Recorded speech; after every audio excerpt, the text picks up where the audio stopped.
It's Parshat Ki Tisa, but we will skip to the second aliyah, the story of the golden calf. Moses is at Mount Sinai, there the story is. And on Mount Sinai, he was there for 40 days. He left the day of Shavuos morning, in the afternoon of Shavuos. Early morning, God revealed himself to the Jewish people, said the Ten Commandments. Moses turned to the Jews and he said, I'm going up at Mount Sinai, and you wait for me. In 40 days I'll be back. Anybody who has a question should go to Aaron or to Hur. Who was Miriam's husband. Anybody has a question should turn to them. Now, what was Mount Sinai? Cloud, fire. The closest thing you can compare it is maybe to a volcano. Now from a volcano everybody runs away, right? A few years ago there was one in Europe. Imagine Moses going inside the volcano. Deeper and deeper, it disappears.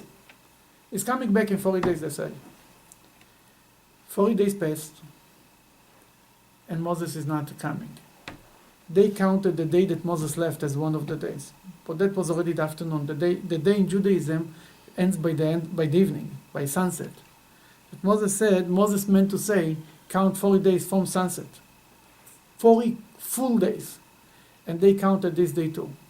He said, oh, who knows what happened to Moses? Maybe he died. That was the problem. Bad calculation. Now, the problem, why they said that? Because when you see somebody goes into the volcano, you don't give him many chances to come back 40 days later, He didn't eat, he didn't drink. He went, he disappeared, basically. Now, Moses is at Mount Sinai, having nice conversations with God, learning Torah, learning the written Torah during the day, the oral tradition during the night. At the day he was standing, at night he was sitting. It's a whole discussion, in a separate discussion. Here we are on page 546, number 18. We are in chapter 31, number 18. Go ahead. And he, Adonai, gave to Moshe, when he finished speaking to him on Mount Sinai, 2 tablets of the testimony. They were stone tablets written with God's finger. God gave him 2 stones. The stones were made of sapphire stone, blue stones, beautiful stones. God provided the stone. God provided the writing. All coming from God. With the 10 Commandments, 5 on one stone, the 2 separate stones. And Moses gets a stone, but meanwhile the Torah starts to tell us what happened downstairs. Okay. When the people saw that Moshe was late in coming down from the mountain, they gathered against Aaron and said to him, Arise, make us gods that will lead us. For this Moshe, the man who brought us from the land of Egypt, we do not know what happened to him. We do not know what happened to him. Make us a god. Moses died. We'll appoint Aaron to be the leader. Hur is not around. Rashi says, the Talmud says that Hur started to stop him from, he says, what do you mean, wait for Moses? They got angry with him, they killed him. That Aaron now knows, Aaron was not afraid that he will be killed. What Aaron says, if he will be killed, then there will be no control, nobody will be in control though. That he started to try to buy time. He knew that Moses has to show up. It's just a matter of the longest 24 hours. Moses has to come. That they say the man who took us out from Egypt, we don't know what happened to him. Go ahead.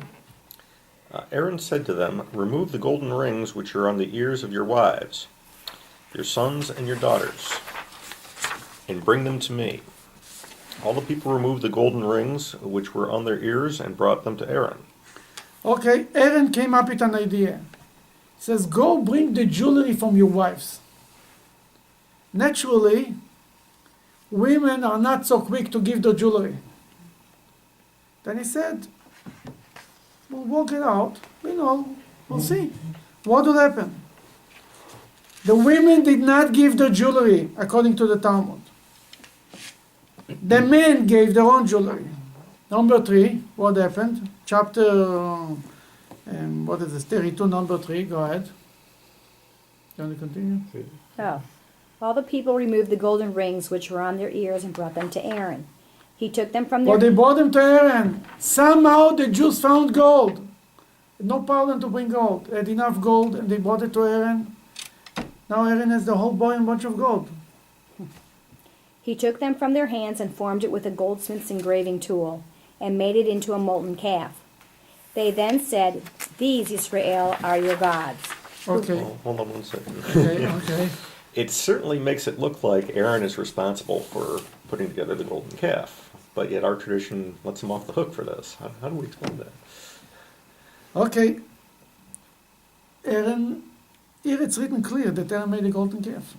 Not only here it's written, Moses tells Aaron what the Jews did to you, that you did it to them, right? The language is, and Moses came and after he destroyed on page 520, it's actually chapter 32, number 21, Moshe said to Aaron, "What did these people did to you that you brought upon them such a great sin?" And Aaron tells them, they wanted me to make a god. I said, here Aaron's story is a little different. Aaron says on page 521, number 24, it's chapter 32, number 24, he said, "I said to them," you want to read it? I said to them, "Who has gold?" They removed their gold and gave it to me. I threw it into the fire, and this calf emerged. Aha. Little Here, revisionist history. Ah, Little revisionist history. obviously there were two versions of what actually happened. If he actually made it, or he just threw it into the gold and it made it. No matter what, I mean, if he threw it in the gold into the fire, he didn't do it. But it's still the idea to take gold and collect gold and throw it into the fire. It also was him. It was going to turn into something. We just didn't know Exactly. what it was going to be. Exactly. The question is, what was Aaron thinking? Then we will see there is a Rashi.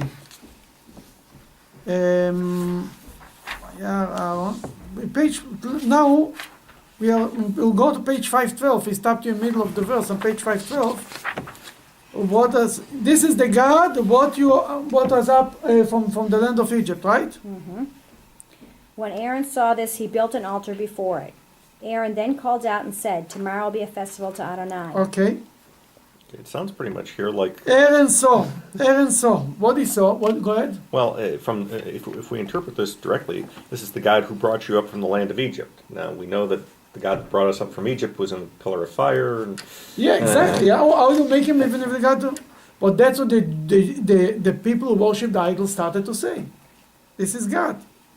What Aaron saw. Let's see the Rashi number 5. Will give us a little understanding. On page 512. Rashi number 5. It's chapter 32, number 5. We'll see Aaron saw. What Aaron saw? Aaron saw that it was alive. That it was alive. The thing is moving. You take a piece of gold, you throw it in the fire, comes out a golden calf that's moving, that's eating, that's crossing. Look as it says, as it is said, of the golden calf. In the form of an ox eating grass. Go ahead, continue. And he thereby Saw that the Satan's act succeeded and therefore had no excuse to put them off completely. He couldn't say, this is nothing, it's a bunch of garbage, so it's made of gold. Somehow it was moving. Somehow it was alive. There was something there. He couldn't say it's nothing. That is the first thing. right. Is Rashi quoting a midrash here? Or Obviously, anything? it's a verse from the book of Psalms. Book of Sounds. Yeah. Betavnis shoyer echelesev. The form of the one verse that In the form of an ox eating grass. Not just an ox eating grass. Obviously, it was something there. Which psalm was this? Psalm 106, number 20. Not that I know, I just looked in the bottom. Now, That's number one. Now we'll skip to the bottom of this Rashi. But it's Medrash explanation, Midrash in Vayikol Rabbe. Aaron saw many things. Mr. Martel, you want to read? Aaron saw many things. What he saw? 5-6 times from the bottom. Okay, Aaron saw many things. He saw that when his nephew Hur reprimanded them, they killed him. They killed them. And accordingly, One second, the Hur was the son of Miriam. Yeah. Yeah, not the husband of Miriam. They saw Hur to stop them. They killed them. Caleb was son, no? Yeah, Caleb was his husband. Oh. Caleb was his husband. Hur was their son. They killed him.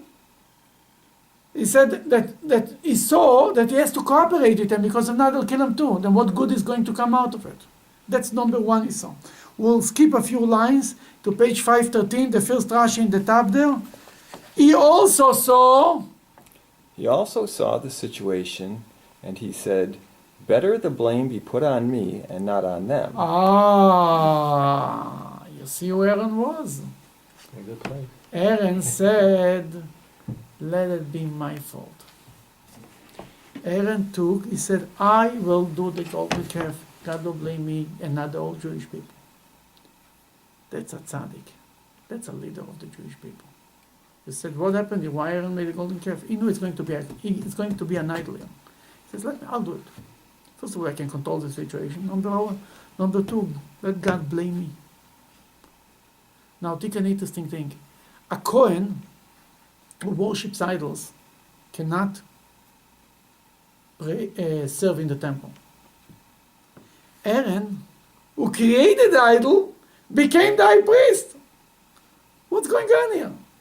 Because he didn't create an idol. He didn't worship it either. He wanted to save the Jewish people. That's what he wanted. He wanted to take the blame. God should blame him and punish him. And actually, we don't have here 5 books of Moses. In Deuteronomy, Moses repeats the story, he recalls the story of the golden calf. What is he saying? He says that God wanted to punish Aaron for the golden calf. And I prayed for Aaron. And Moses accomplished half of the prayer. He saved 2 sons. God wanted to kill all his 4 sons. The real reason why Nadav and Avihu were killed by that later was the opportunity, so to speak. But that's what, right here, it happened.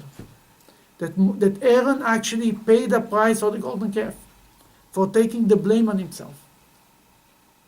But he did it to take the blame on himself. That's a leader. That's a tzaddik. But the section that we just read said, he said, I threw it in the fire and all of a sudden this calf came out. No matter, but you're right. But no matter what, he did it. Mm-hmm. He might didn't know that it was going to work out so well. But he said, whatever will be me. God can only blame me. I did it. Aaron did it. And it's written, the golden calf that Aaron did. That's a language in the Bible. He was trying to delay things in the very beginning, too. Oh, then he said, he saw yet another thing, Rashi says. What else he saw? It's all in the word Aaron saw. That the Talmud, the Medrash puts in Aaron's ideas, he saw many things. He was as a leader, he said, he saw what's going to be here. He said, I should be blamed. And if I don't cooperate, they'll kill me. And here I can control the situation, maybe I'll save the situation. Go ahead with another explanation that Aaron saw. He saw yet another thing, and he said, if they build the altar themselves, one will bring a chip of wood, and another will bring a stone, resulting in their work being completed all at once. But to my building it and procrastinating in my work, in the meantime Moshe will come. He tried to buy time. He says, I'll do it. You don't have to do it. It's okay, I'll do it. He was sure that but these guys were so excited that Aaron is trying to win time. What is he saying? Aaron announced, tomorrow is the party. Chag LaHashem. Tomorrow will be the festival for Hashem, right? Tomorrow. That was the night. Wait until tomorrow. Moshe will show up. Here. What happened? Couldn't you have done something else besides, create a golden calf? Couldn't you have stalled some other way? And you have a man You know the maps, like I've in, seen. in Tahrir, in Egypt, 100,000 people. Woo! That was a good job. What he did already was a lot. That Aaron says there. What happened? 5:13. Corey, you want to read? Number 6. In top of the page. In top of the They page. arose early Yes. the next morning and offered burnt offerings and brought peace offerings. The people then sat down to eat and drink. They arose early. There you go. They couldn't wait, huh? Like Mount Sinai. When they didn't rise early, Mount Sinai. in Mount Sinai, they were sleeping late. Moses showed up, God showed up at Mount Sinai, and he had to wake up the Jews. It's written on page, where is it?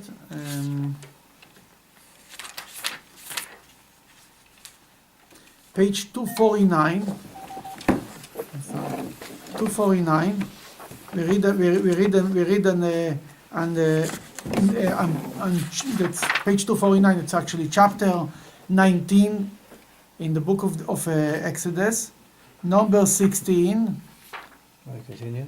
It was on the third day in the morning that there was a thunder and lightning, or there was thunder and lightning. A heavy cloud was on the mountain, and there was a very loud sound of the shofar. All the people in the camp trembled. Moshe brought the people toward the divine Then presence. Rashi says in the morning, this teacher said he came first for their sake. He was waiting for them, and the next Rashi says it was like a groom comes out to a bride. Moses said, that's why we are up every year on Shavuos to atone for sleeping at on the night of Shavuos. Comes to the golden calf, everybody's awake and exciting. It's almost, like you have to wake. I deal with that every day. You wake up your kids to school, everybody's tired. Saturday, a day of vacation, they're all up and running from 6 o'clock in the morning, all excited. The same thing is here. When you needed to go to school to Mount Sinai. By the way, Mount Sinai is compared to a school. It's written that the Jews left Mount Sinai. They run away from Mount Sinai like a kid runs away from school. That's the language that the Talmud is using. Then came to school, everybody's tired. Comes to the golden party, a party. You said a party, right?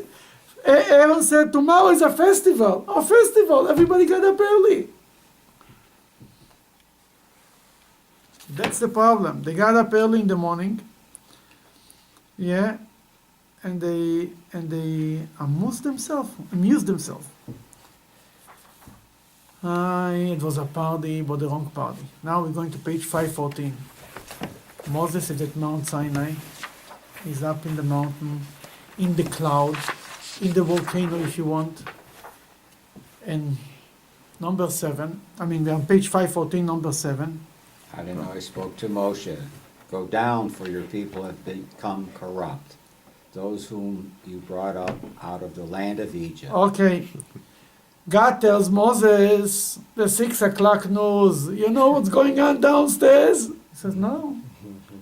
Your people have messed up. I became corrupted. You people. When your child doesn't behave, your wife tells you, your child is doing this. You tell her, it's your child. Always it's my child. The moment he's not behaving, it's your child. Here is the same story. God suddenly tells Moses, your people that didn't behave. What's this business of your people? But before we go to your people, God tells Moses, go down. Rashi says something amazing.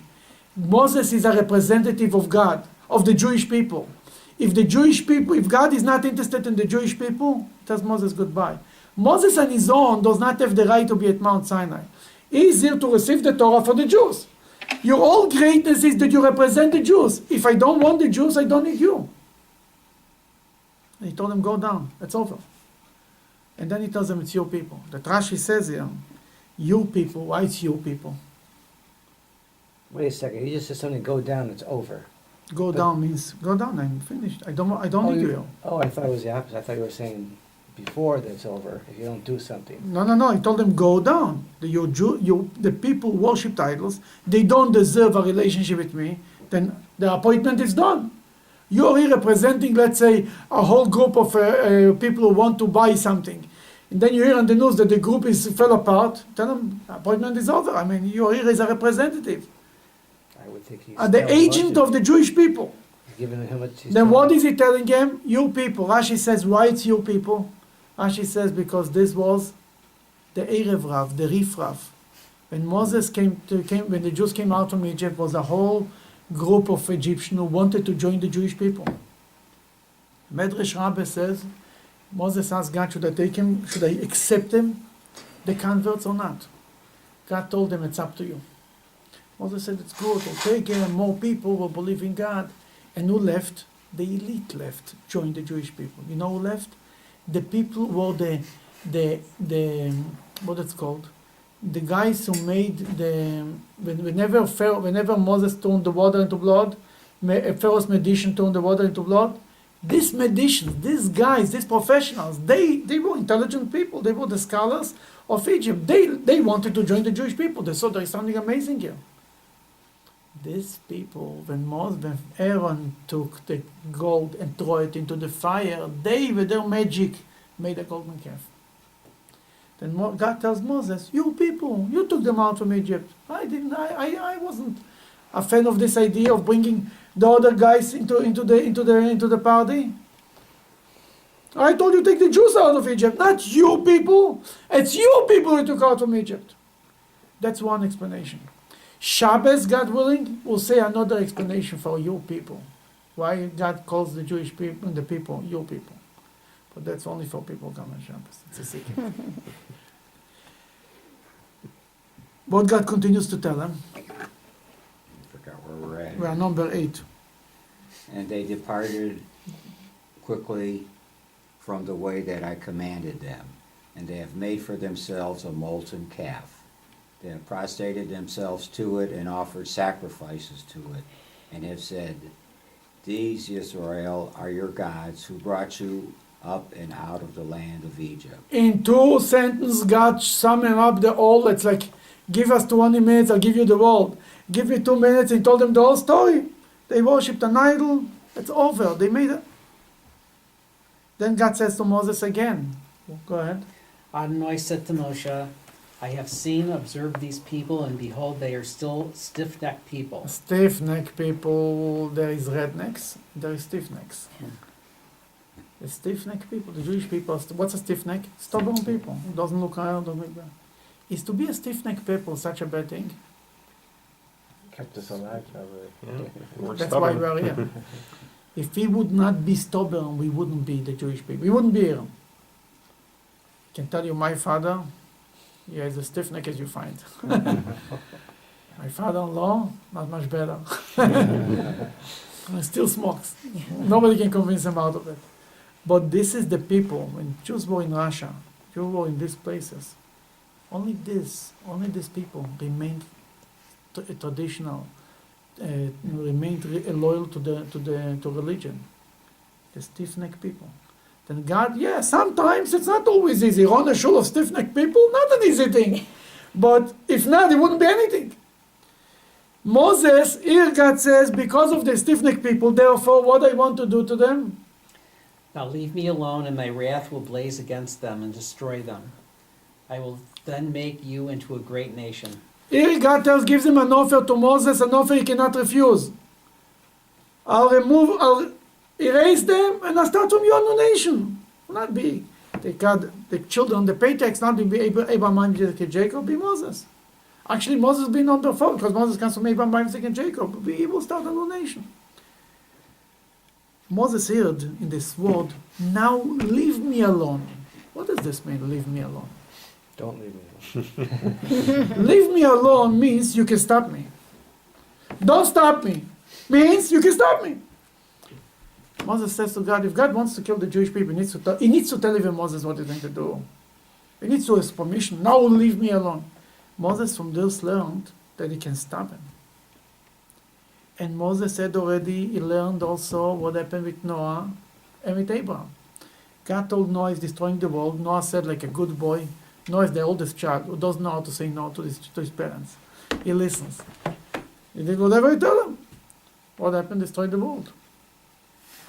They learned that it was a bad idea not to say anything. Came Abraham, and God told him, you're going to destroy Sodom and Gomorrah. What was Abraham's reaction? He started to tell God, God, it's not fair. Try to be a lawyer, right? To negotiate a deal with God. How about that's not justice? The God of the world will not do justice. Fine, if you kill the righteous with the wicked. God says, no problem, righteous, I will not kill him. He couldn't find even 10 righteous, right? Abraham lost the argument. And left.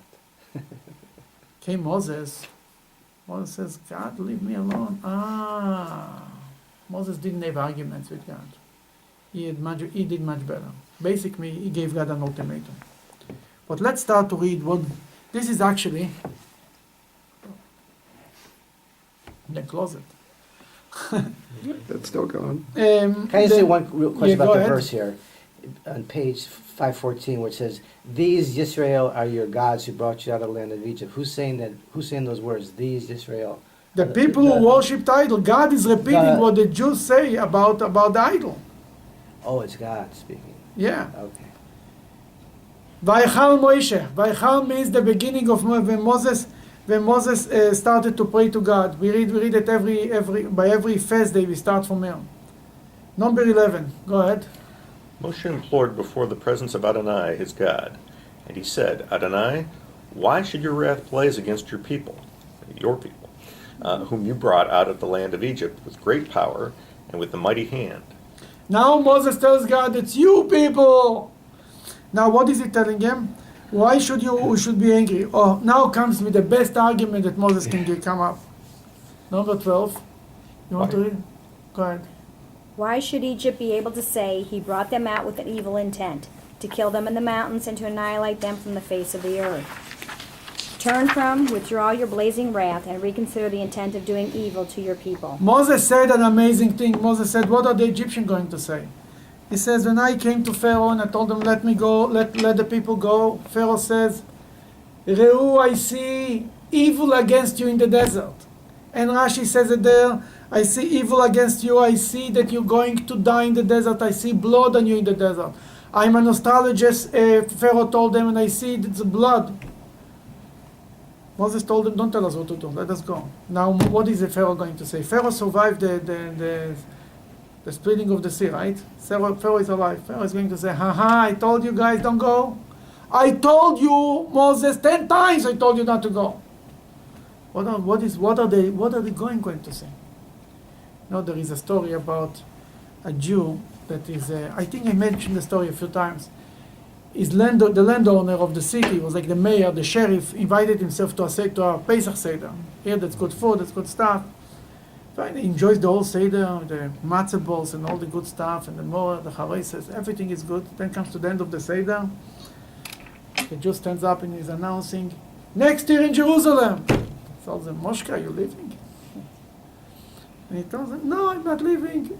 Yeah, but God will send Moshiach, He will take us and we'll go to Israel. He says, before you leave, give me 30 days notice in advance, and I'll participate in your journey. I love you, I'll help you. Fine. Next year comes, he comes again to the Seder. Comes the end of the Seder. Next year in Jerusalem. Says, Moshka, you said last year you're going to live. Said, last year it didn't work out. This year, we are really going. The next year it's coming to the Seder again. It's coming to the end of the Seder. Moshka thinks to himself, what are you going to say now? He turns to God and says, the Jew turns to God and says, God, we will forgive you for the Shande, for the poets. What is he going to say? That's what Moses is saying here. Moses says, what is the world going to say? What do you think when the Holocaust took place? What did the world said? Where is God? The Jewish people are the chosen people. Where is He? That's what Moses used. That was the argument that Moses used here. And he used the same argument at the story with the spies. In Parshat Shlach, in the book of Numbers, and came the story, the spies came and God was upset with the Jewish people. He used the same argument. What is the Egypt going to say? And then he continues, number 13, he continues with a prayer that we use every time. Remember Abraham, Yitzchak, and Yisrael, your servants, to whom you swore by yourself and said to them, I will make your descendants as numerous as the stars in the heaven And all this land of which I have spoken I will give to your descendants, and they will inherit it forever. He awoke the merit of the patriarch. The patriarch said, he mentioned Abraham, Isaac, and Jacob. He says, you promised them that their children will go to the land of Israel. You give them the land. He said basically to God, if the three patriarchs are not enough to defend my people, I will be enough. You say you start for me a new nation. What will be next time with the kids, with my children do something wrong? Forgive them. Is it the merit of the patriarchs here, or is it the promise that God made to the patriarchs? Rashi, the language, the text says the promise that he made them. But Rashi brings out the merit also, points out the merit. You mention them, that's why in every prayer we start, God of Abraham, God of Isaac, God of Jacob. The Jewish people, wherever they go, they bring the history with them. Oh, we were the people from the every time we bring all the story. We always, wherever we go, is Abraham, Isaac, and Jacob. And we learned it from Moses, we learned it right from him. That's why in every prayer we mention Abraham, Isaac, and Jacob. So that's why we don't mention Moses and David. We just stop with the three. Because they are really the forefathers. Mm-hmm. Yeah. God changed his mind. Hashem reconsidered the intent of doing evil that he said he would do to his people. Moshe He took, reconsidered the idea. No more. God decided not to do it. Moshe, That was a nice conversation with God, but now you have to face reality. Moses is taking the tablets with him, he's going downstairs. It's all nice, That was all a nice conversation in philosophy. Moses didn't see it anything. He just heard from God that they are making a golden calf. He didn't see the golden calf. He's still going with the tablet. He's going. Go ahead, I'm sorry.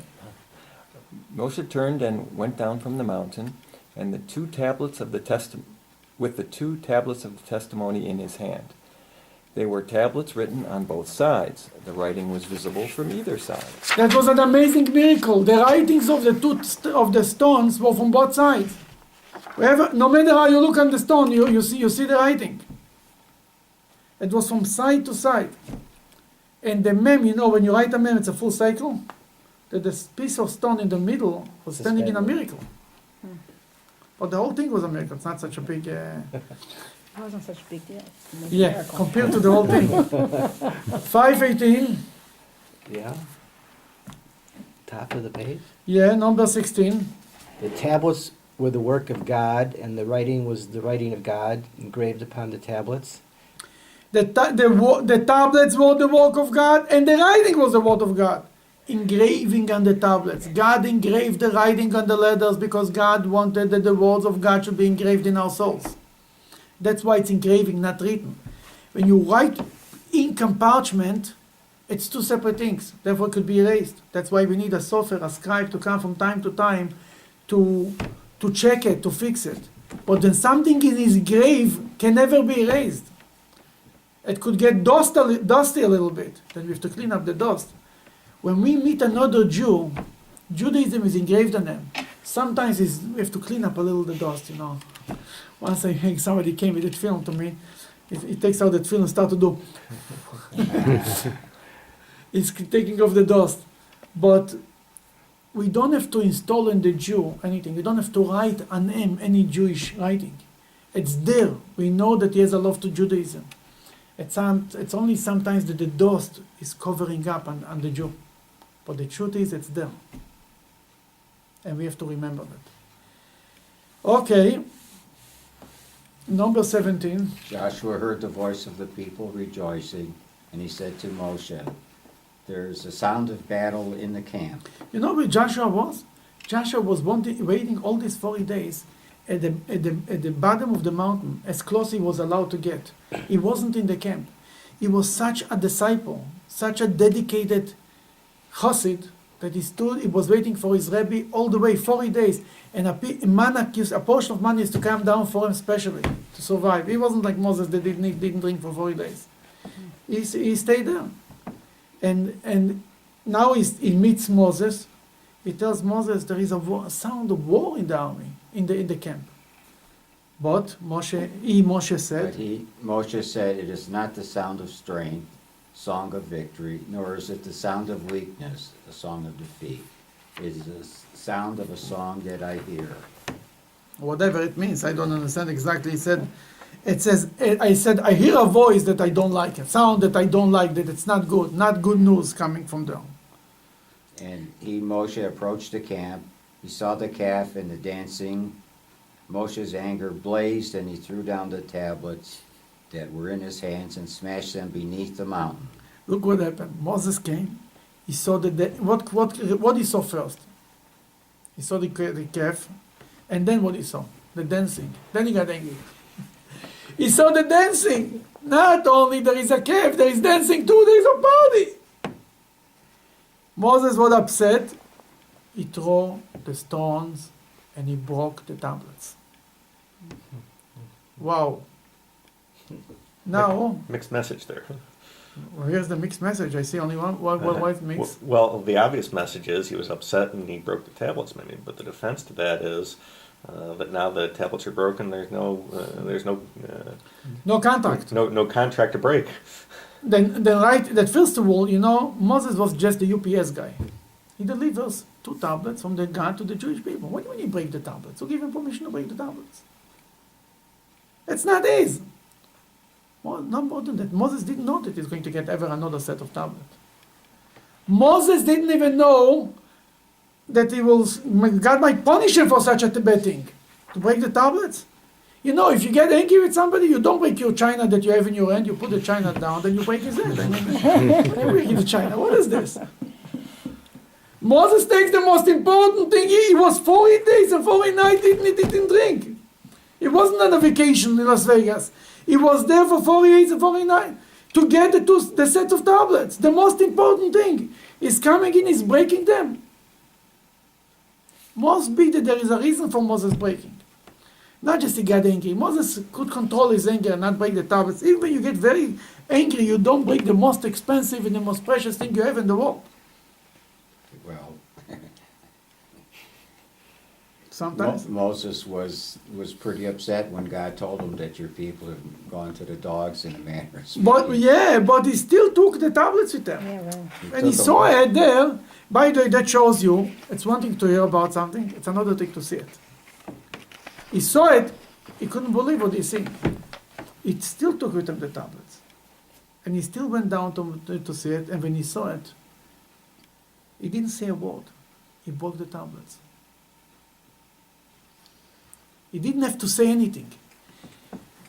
But why he broke the tablets? Just because he's angry. That's why Rashi says, in a few places, it's a whole discussion.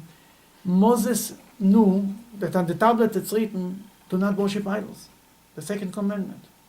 If he delivers the contract, the ketubah to the bride, we are the bride. God is the husband. The moment the ketubah is there, it's a consummated there is a contract that's written that was a marriage. If it's not there, it's not there. He broke the tablets. In a split second, you see, if he delivers the tablets, the Jews deserve annihilation. In a split second, Moses had to make a decision. Who is he taking? The Jews? Which side is he taking? Is on God's side or on the Jewish side? Does he save the tablets or he saves the Jews? Moses said, heck with the tablets. I want to save the Jews. Will not be tablets, will not be a Torah, will not be a Torah. But I need the Jews. The Rebbe once spoke about it. The end of the Torah is the last few lines in the Bible are a eulogy of Moses, the greatness of Moses. The last line in the Bible is the great things that Moses did in front of the eyes of the Jewish people. Rashi says, what are the great things? You would think he split the sea, he brought down the manna, he made the 10 plagues. No, he broke the tablets. And Rashi says that's the biggest thing, and God told him, Yashar Koach, for breaking the tablet. But they didn't know that God is going to give him a Yashar Koach. Good, A1.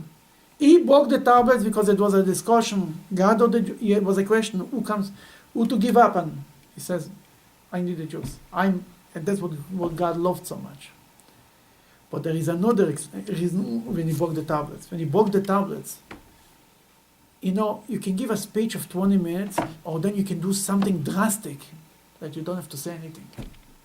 There is not written Moses to go out of those Jewish people told him, you guys did such a bad thing. Nothing. He broke the tablets. No words needed. The Medrash says, the Rebbe once said that when he broke the tablet, he broke something in the heart of every Jew. There is a Hasidic saying, there is not more complete thing than a broken heart. So what means a broken heart doesn't mean somebody, it means a little bit of humbleness. We don't mean, God forbid, I mean a little bit of humbleness. That's what Moses did to the Jewish people by breaking the tablets. This broken tablet, it's written later in the Bible that they used to go out with the Ark of the Covenant when they used to go to wars. According to some commentaries, in this Ark was the broken tablets only. Then why are you taking to the war? You're taking the broken tablets to remind you the golden calf. What is this? But the broken tablets remind the Jews and broke the heart, and they did tshuva. Then Moses didn't have to say a word. Somebody once told me, here in shoulder, she told her son, why don't put on the talis? It was a bar mitzvah boy, he was 14 years old, rebellious age. He says, I'm not Orthodox anymore. She started to cry. He said, okay, I'll put on the talis. If she would argue with him for 2 hours, nothing would help. Instead of arguing, she started to cry his mother. That worked better than everything.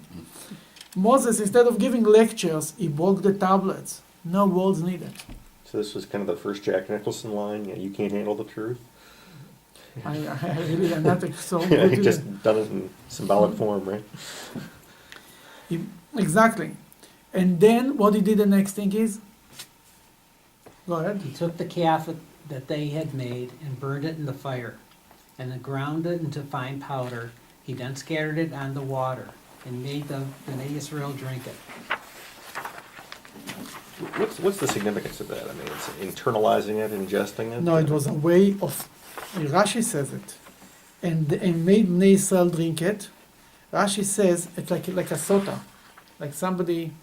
There is in Jewish law, if a woman who her husband accuses her for having an affair, and she says it's not true, and she wants to prove that it's not true, that in biblical time used to be that she can drink water, and if the water don't affect her, that was a proof that it's not true, and that she still can live with her husband. It was a way to help the woman to prove that it's an accusation, that's a false accusation. The Jewish people going to worshiping idols is like a woman who is having an affair. God is her husband, and the Jewish people went to another God. All over the Bible it's compared to this. Then he treated them like you treat a sota, like you treat a woman who is accused of worship of an affair. The one who didn't worship idols, nothing happened to them. The one who worshipped idols, they died. So That's why he used it. So if he would have given Moses to drink to someone who really, Then nothing would happen to him. but only those the 3,000 people, Huh? the Only there's 3,000. 3,000 people. Altogether was a 3,000 people thing. Think about it. The all Jewish people were 2 million people, at least. 600,000 Jews, right from the age of 20 to 60. Then there is the one who are younger than 20.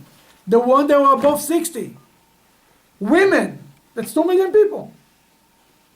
3,000 people from 2 million. You're good in numbers. What is it? 0.005%. No. It's probably point 0.0, no.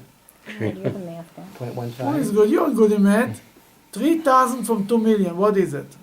Next to nothing. 3,000. You're talking about 2,000 times. It's 1.5 is equals 3. Dr. O. So it's Ocha, you have to tell us. But it's less. It could be 0.15% or something. Point nothing. Nothing. Point nothing. Then why everybody gets worked up about the story? So 3,000 people watched the golden calf. For this you break the tablets. What is this? But everybody else was sitting on the sidelines. Let's see what will happen. Let's see who wins. Why should I interfere? Many times people say, it's not. I felt it wasn't my place to say anything. You know what? Better you have your place and say, if you see something wrong is happening, stand up and say it. Don't be so nice and so cute. Somebody goes around with a stain on his nose. Nobody wants to tell him anything. Point what? 0015. He was right. Almost 0015. No, not 0.0. .0015. Right. That's what he said, .0015. Yeah, not quite, yeah. Oh, Really Corey, you're good at it's really numbers. You nothing. can say, you can say. No, I said That's, point that's, zero. I hope your commission is bigger than this. I'll take the 2 million. Exactly. Then, okay, let's see what Moses did. Oh, now Moses speaks to Aaron. Right? Moshe said to Aaron, "What did these people do to you that you brought upon them such a great sin?" Aaron said, "Let not the wrath of my masters blaze. You know that the people are set on evil. They said to me, 'Make gods for us that will lead us, for this Moshe, the man who brought us up from the land of Egypt. We do not know what happened to him.'" Okay. Moses says to Aaron, what did people do to you? Moses blamed Aaron. After all, Moses said, so to speak, why you didn't stop it? That's what Moses told Aaron. You see, Moses was, in Judaism, Moses was the strict one. Aaron was the soft one. Moses was Beit Shammai. Beit Shammai were known to be the more strict one, the more rigid, every time they go on the more stricter side. Beit Hillel go on the more lenient side. Moses was a strong leader. Aaron was the mother. Moses was the father. Moses says, no, but Aaron couldn't, he didn't have in him this type of thing to put everybody in the place. See, Moses showed up. Nobody said in there, there was nothing. The whole thing was built on that Moses died. Then Moses showed up, the whole thing disappeared. You see, here is an example of the building up something of nothing, that has only ear, that has nothing. A whole nation with a golden calf who speaks and who moves and as alive. And everybody, then Moses shows up, it's like bringing a candle in a dark room. The moment you light the candle, the whole darkness disappears. You don't have to do, you don't chase away darkness with sticks. You just show up. You show up, everything will be good. The whole class is upside down, they're jumping at the chairs and the tables. The teacher's open the door. He doesn't have to do anything. It's just there. Everything will be organized. Everything will be in place. And that's also a lesson to us, how to spread Judaism. Then what is he telling them? These people, they were bad. They asked for Moses. They asked for a God. And Aaron continues the story. I said to them, in top of page 520, number 24, chapter 32, number 24. I said to them, "Who has gold?" They removed their gold and gave it to me. I threw it into the fire, and this calf emerged. Here he says, he threw it in the fire, this calf emerged. That's what Aaron says. Moshe saw the bad traits of the people, for they were now exposed. For Aaron had allowed them to be exposed. And now they would be disgraced among their adversaries. That he again blames Aaron. Aaron allowed them to be exposed. Then what Moses did, number 26, continue. Moshe stood at the entrance of the camp and said, "Whoever is for Adonai, come to me." All the sons of Levi gathered around him. Mila Hashem Elai became a very famous slogan. Whoever is for God, come to me. In Hebrew, it's much more powerful. Mila Hashem Elai. Says, who still stays for God? Who stayed loyal? Who is here the loyal people? The tribe of the Levites. They were loyal for God in Egypt. They were the only one who made the priests in Egypt. They were loyal in the desert. They were always the people they were from the tribe of Moses. They stick with Moses no matter what. They were his tribe. They were his tribe, exactly. He said to them, "This is what Adonai, God of Israel, has said. Let each man put his sword on his hip and pass through from gate to gate in the camp. Let each man kill even his brother, each man his friend, each man his relative." The sons of Levi did as Moshe said. On that day, those that fell from among the people numbered approximately 3,000 men. 3,000 men, big deal. Why the whole think about that? 2 million Jews, 0.0015, right? Nothing. But how did they know who to kill? I mean, I thought the ones that drank. That some people were by drinking, some people were in other ways. There were a few ways out of. Altogether is 3,000 people. Okay. There was a few ways. Rashi speaks about it. It's a good question, yeah. And then Moshe told them on number 29. Moshe said, Consecrate yourselves today to Adonai, for each man killed even his son and brothers, that he may bestow a blessing upon you today. The next day Moshe said to the people, you have committed a great sin. Now I will go up to Adonai, perhaps I will gain atonement for your sin. Moshe returned to Adonai and said, I beseech you, this people have committed a great sin and have made a god of gold. Okay, made our God of gold. You know who Moses blames here? Moses blames God for the Jews making a god of gold. Why? He said, when they left Egypt, God told them, Daber no, please, I begged Moses, tell the Jews to collect gold and silver from Egypt. Moses didn't want. Moses said, the Jews have too much money, it's bad. God says, I want them to be rich. I want them to have money. Now Moses says to God, that's your fault. He gave them gold. You're surprised they made a golden calf. He wouldn't give them gold. They wouldn't have a golden calf. That's number one. There is another argument that Moses uses in another place. You know, the old Ten Commandments. What language God used in the Ten Commandments? Hebrew. Yeah, but how he said it? There is plural and singular. When how he spoke to the Jewish people. Singular. Singular, he says, Anochi Hashem Elokecha. Plural would be Elokeichem. Here he says, I am your God, it means two individual. That Moses told to God, you spoke to me, right? And we had a conversation. God spoke to Moses, I am your God, took you out of Egypt. They overheard the conversation. What do you want from them? You didn't give the Ten Commandments to them. You gave me the Ten Commandments. They were there. That was the whole event of Mount Sinai was a proof that Moses is the real person speaks in the name of God. That one time, it's like usually God has a private conversation with Moses. One time he led the Jews in to listening to the conversation. He put them on the speakerphone. Moses put God on the speakerphone that everybody could hear. See, God speaks to me. It's like it's a conference, you put you on the conference call. Fine. But what do you want from them? You had a conversation with me. You said, Anochi Hashem Elokecha, I am your God. There is no sets of tablets. You never told them not to worship idols. You give them the gold. What do you want? It's very good. I was just thinking that. But here comes, Yeah, really. but here comes the best yet to be coming now. Number 32. Wait, before I get to the best, Yes. it just seemed like he was in the camp and then he's on the mountain. Now he's going back to God. It seems like boom and boom. Yeah. He left right away. He messed up the camp. He straightened things out. He destroyed the golden calf. He broke the tablet. He accomplished a lot in a few hours. Now he could just go right back up to God. He God went was back, he did- not a he- problem. God was That, like, that "That's was okay." that was Moses. He had an open line with God. Like open line Friday, you have it every day.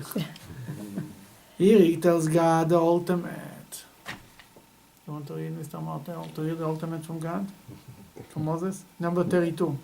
Now, if you would forgive their sin, and if not, blot me out from your book Aha! that you have written. That is the ultimatum. If you forgive the Jews, fine. If not, forget about it. Moses says you should erase him from the book. He doesn't want to reform anything. He didn't do like Noah who did nothing. He didn't do like Abraham who had an argument with God, a conversation, a civil conversation sitting by a round table and he's on discuss the issue. He gave God an ultimatum. You might be right 150%. If you'd kill the Jews, don't count on me. That's what God wanted to hear from a leader of the Jewish people. He gave in his life, not when he broke the tablets, he already risked his life, because God can kill him for this. I mean, who are you to break the tablets? Here he tells God, be my guest. If the Jews are gone, he doesn't want to be around. Erase me from your book, from the old Torah. I don't want to be a part of this deal, if you kill the Jews. Look, the last Rashi on page 523, in the bottom of the page, from your book, from the entire Torah. Actually, last week we read Parshas Tetzaveh. Look at by 524, the Rashi continues. Very interesting Rashi. So that it should not be said of me that I was not worthy enough to ask for mercy on their behalf. then basically, last week, we read Parshas Tetzaveh. There is the only parsha from the beginning of Exodus until the end of Deuteronomy, until the end of the Torah, that Moses' name is not mentioned. One parsha. Then commentaries explain that Moses' prayer had an effect for one parsha, even just for a if, even in a condition, it had an effect on one parsha. That in this parsha, and this parsha, Parshat Tetzaveh, we always read it on the week of Moses' Yortzeit, the 7th of Adar. That in this week, Moses' name doesn't appear. But Moses gave God the ultimatum. But not for himself. It wasn't about him. It was about the Jewish people. That's a Rebbe. And that's what that's how he saved the Jewish people.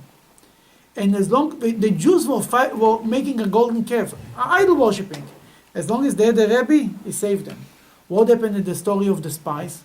Moses also tried to save everybody, but he couldn't save the 10 spies who denied Moses. What they said? Well, we don't want to do what Moses has a bad idea. We don't want to. They didn't believe in Moses, so to speak, that Moses couldn't help him. And that's when you have a defender of the Jews, a tzaddik, who can defend the Jews. But the moment you say, oh, I don't need you, I'm smarter than you.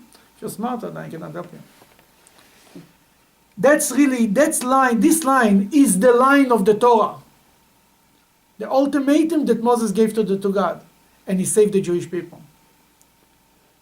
Number 33. Adonai said to Moshe, those who have sinned against me, I will blot out from my book. I'll only punish the people who sinned against me, not everybody. And now go, lead the people to the place of which I have spoken to you. Behold, my angel will go before you. However, on the day when I take account of them, I will take their sin into account. Adonai then struck the people. Then what he says here like this, every time when the Jewish people ever suffer from something, there is a little bit of the golden calf down. Just a little. God spread it out. It's like a mortgage. Every time you pay a little bit. Every time. But there was a plague, and the people, go ahead. Oh, I'll just finish it. I know.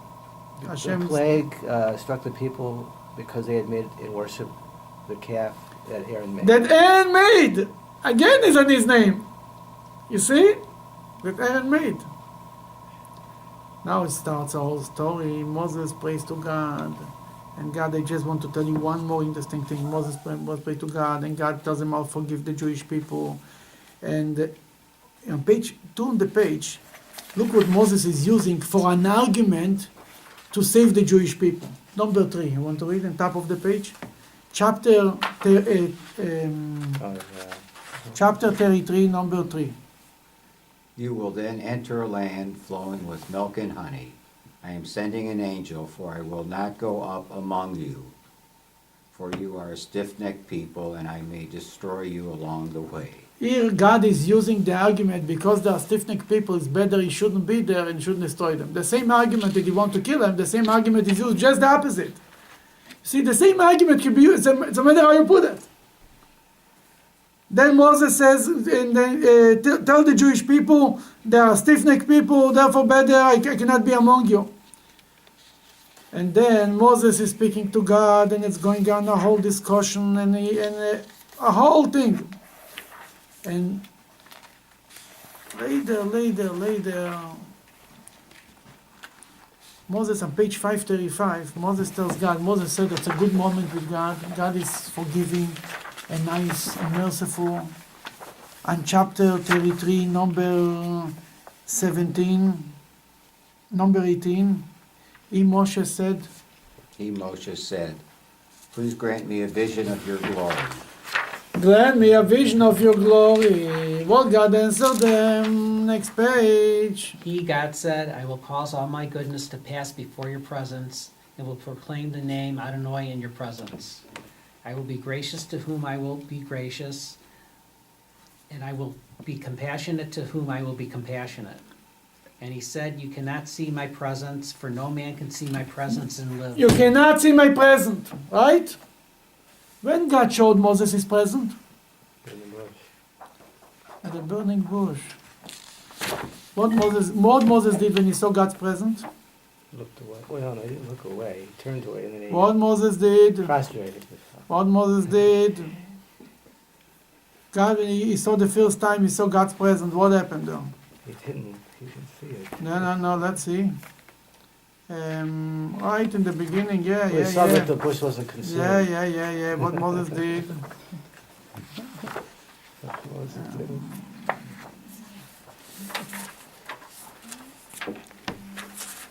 On page 22, right in the beginning.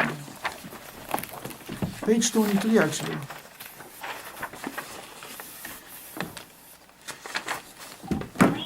I'm sorry. Moses did, what Moses did, he saw Hashem, God then said to him, Moshe, I hid his face, right? For he was afraid to look on God, on Elohim, right? Here, Moses is asking, he wants to see God, God said he cannot see it. Comes the Talmud and says an amazing line. God tells Moses, Ksheratziti lo ratzita. When I wanted to show you myself, you didn't want to. You covered up, right? Now when you want, I don't want. What is this lesson? Sometimes we have opportunities and we don't use it, we mess up. The Rebbe spoke once about having children. The Rebbe said, we cannot decide when we're going to have children. We can only decide when we're not going to have children. Right? You can prevent children. We cannot. Many times people want children, they cannot have it. Many. Then you know what God tells you? When I want it, you didn't want to, right? Now when you want, I don't want. The Rebbe used this story to bring it to, and it's about everything. Then when God gives us an opportunity to do something good, we better jump on it.